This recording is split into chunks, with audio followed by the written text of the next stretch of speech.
Hello everyone, my name is Willie. Don't care what my name is, and today, well, I've got more wrestling updates, or at least to talk about what happened with on Raw and SmackDown, and also something I wanted to start off with this video is Mr. Fuji and Gene Wilder's passing.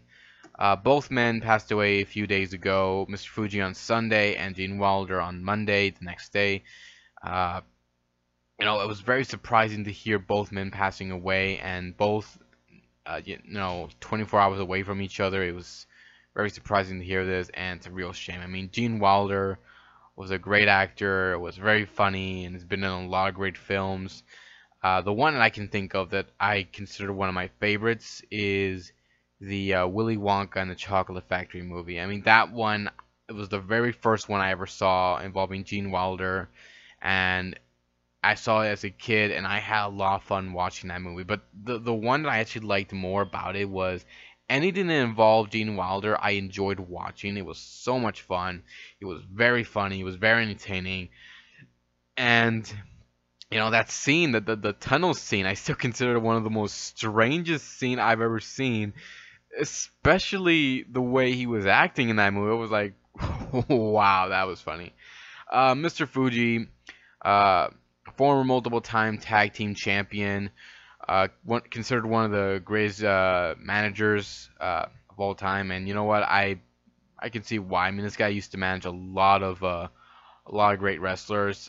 Demolition, the Magnificent Morocco, even managed Yokozuna, who became a multiple-time, two-time actually WWE champion, and even managed Owen Hart as well when Yokozuna and Owen were working together. So it is a shame that both of them passed away, but you know what? I am hoping that their families are getting a lot of support and that both men rest in peace. And thank you so much, guys, for the memories.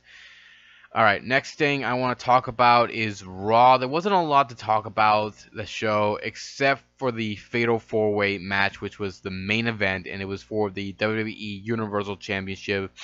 Now, the title being called the Universal Championship, I don't actually mind.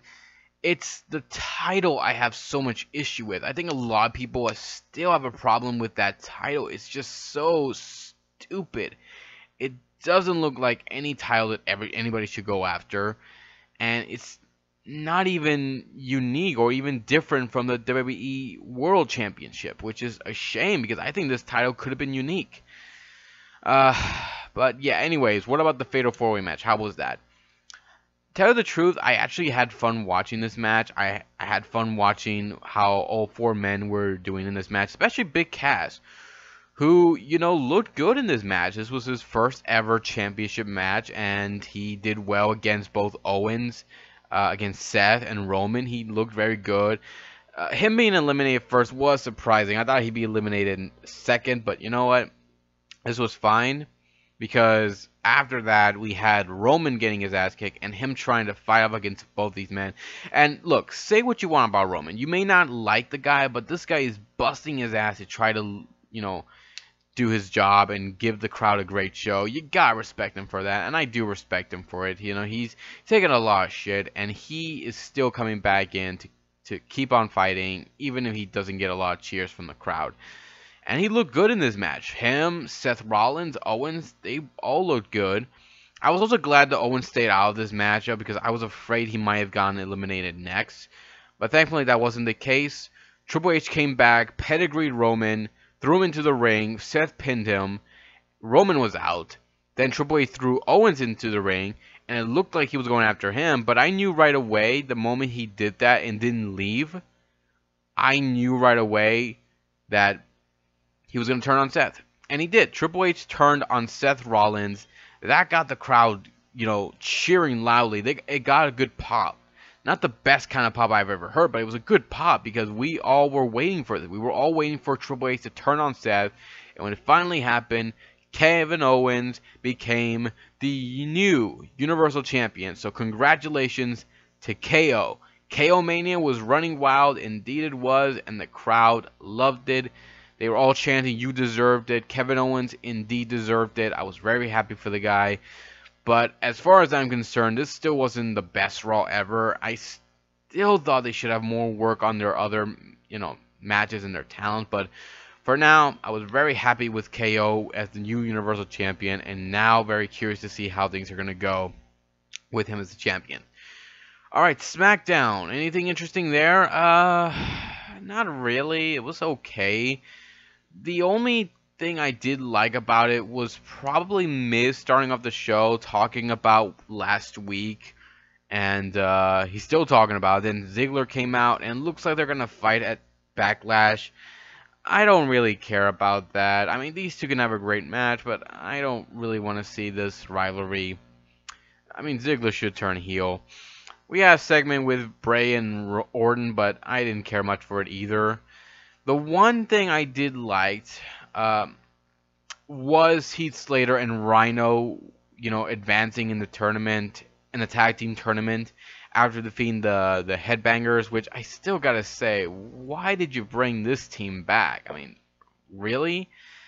Oh well, I mean, so anyways, Rhino and Slater advance, and it looks like they will be winning the tag team titles. I think they will, and I hope they do, because they're doing well with Slater. He is getting a lot of fans behind him. It's the first time in years I've ever seen him actually get any kind of reaction from the crowd that was supportive. So hopefully he does well. What about AJ and Ambrose? Anything there? Not really, but I am hoping that they do give the championship to AJ. Sorry. AJ Styles, to me, is a much more suitable champion. I mean, Dean Ambrose, don't get me wrong, I don't mind the guy, but as far as I'm concerned, AJ, to me, is a more suitable world champion for that brand. He needs to hold on to that title. He can help draw more people in to watch SmackDown, and could do more as the WWE World Champion than Dean Ambrose is doing right now, because he's really not getting much reaction from the crowd. What else? Well, I guess I could talk about this just a little bit. Bound for Glory, there is talk about how there's going to be another Final Deletion match, except it's going to be the Hardy Boys versus Abyss and Crazy Steve, I believe. I gotta look it up, but yeah, there is talk about another Final Deletion match that's gonna happen at Bound for Glory. I don't think they will. Either Bound for Glory, it will be on TV. Either way, they might go for the TV ratings. Okay, yeah, here we go. Abyss and Crazy Steve, and it will be for the tag team titles. So, not very much looking forward to this match, because I don't care about the Hardy Boys anymore. And I don't know if they can actually pull off another, Final Deletion match that's as ridiculous as the one we saw. But you never know. That's it, everybody. If you have a different opinion about Raw, SmackDown, TNA, or Mr. Fuji and Gene Wilder passing, leave some comments below. Let me know what you think, and I'll be here next time to give you more love and more entertainment. And bye.